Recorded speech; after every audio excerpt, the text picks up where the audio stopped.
A barrel of milk, including the barrel, weighs 14 pounds. After pouring out half of the milk, the remaining milk plus the barrel weighs 8 pounds.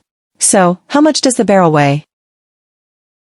We can solve this problem by drawing a few line segments. First, draw a line segment, which represents the weight of the barrel, and we don't know its weight yet. Then, draw another segment to represent the weight of the milk, and we don't know the exact value either. Read the problem. After pouring out half of the milk, the remaining half of the milk plus the barrel weighs 8 pounds. So, isn't the milk that was poured out 14 minus 8 is equal to 6 pounds? As it's half of the milk, the weight of the milk in the barrel, of course, is also 6 pounds. So, how much does the barrel weigh?